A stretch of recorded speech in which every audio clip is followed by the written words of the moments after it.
नमस्कार। प्रादेशिक समाचार के साथ मैं पूनम केरकेट्टा। पहले मुख्य समाचार।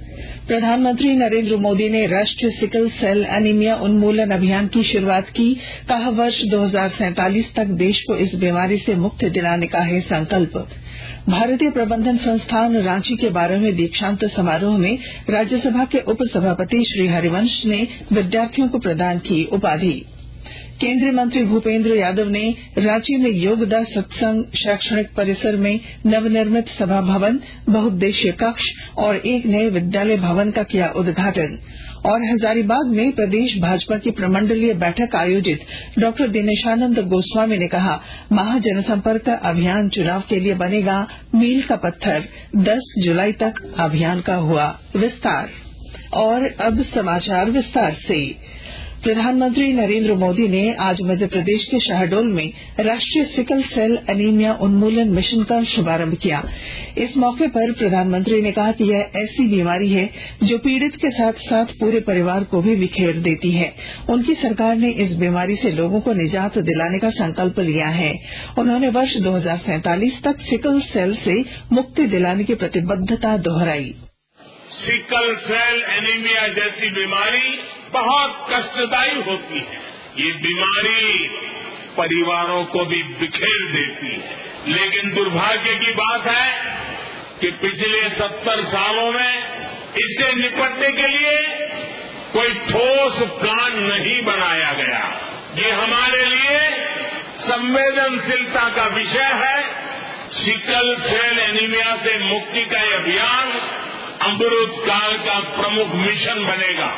और मुझे विश्वास है, जब देश आजादी के 100 साल मनाएगा, 2047 तक हम सब मिलकर के ये सिकल सेल एनीमिया से हमारे आदिवासी परिवारों को मुक्ति दिलाएंगे।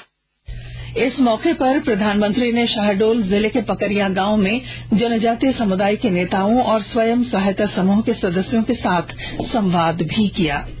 संसद का मानसून सत्र 20 जुलाई से शुरू होगा और 11 अगस्त तक चलेगा।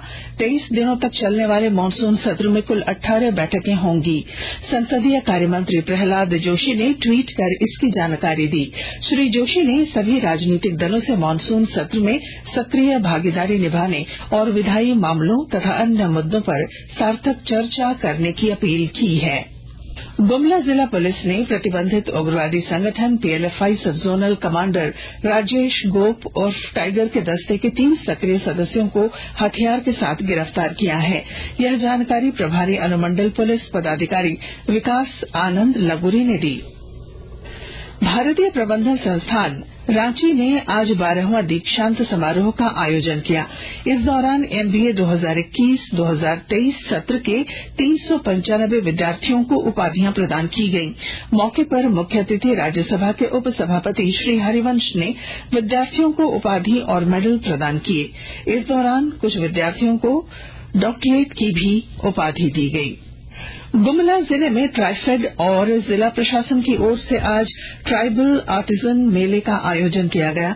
इस मौके पर उपायुक्त ने कहा कि कारीगरों को बिचौलियों के शोषण से मुक्त कराने और उन्हें न्यूनतम समर्थित मूल्य पर उनके उत्पादों की बिक्री के लिए प्लेटफॉर्म उपलब्ध कराने के लिए देश भर में वन धन केंद्रों की स्थापना की गई है।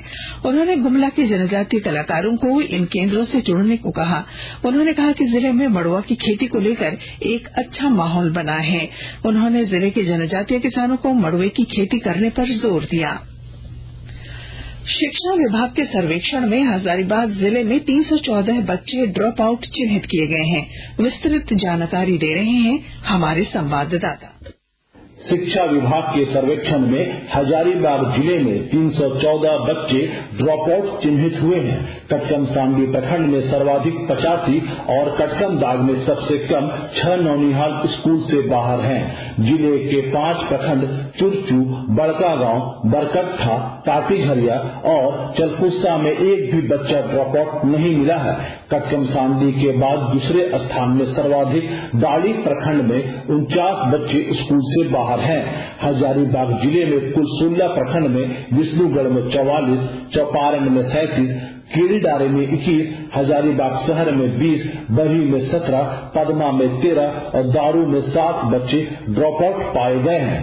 झारखंड शिक्षा परियोजना से मिली जानकारी के अनुसार ड्रॉप आउट बच्चों को ब्रिज कोर्स कराया जाएगा।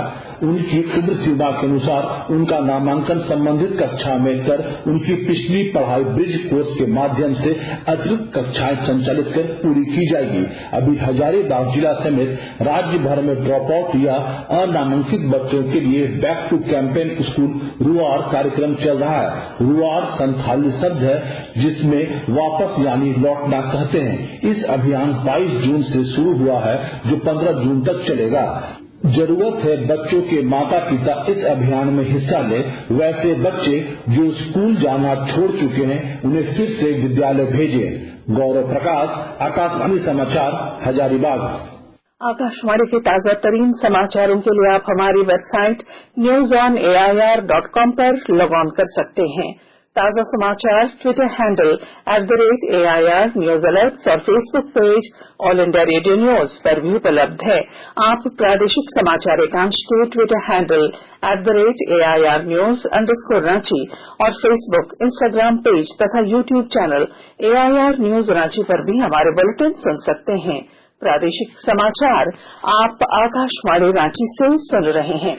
केंद्रीय मंत्री भूपेंद्र यादव ने आज रांची के जगन्नाथपुर स्थित योगदा सत्संग शैक्षणिक परिसर में नवनिर्मित सभा भवन, बहुउद्देशीय कक्ष और नए विद्यालय भवन का उद्घाटन किया।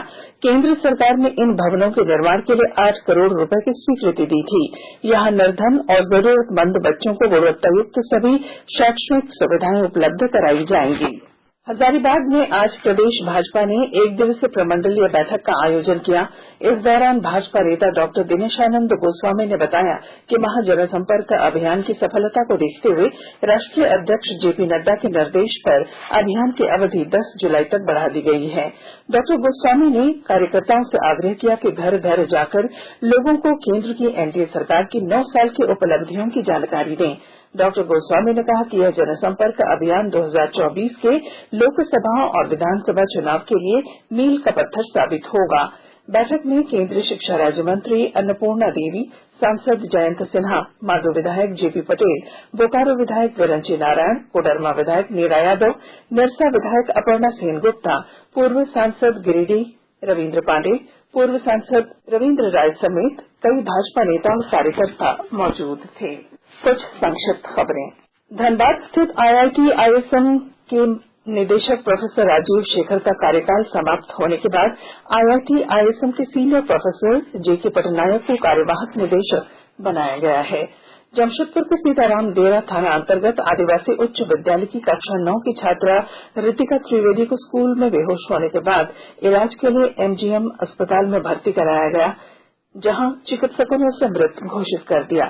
रामगढ़ जिले के उपायुक्त माधवी मिश्रा ने आज मांडू प्रखंड का दौरा कर DMFT के तहत सांडी और पुंडी पंचायत में निर्माणाधीन मॉडल आंगनबाड़ी केंद्रों का निरीक्षण किया।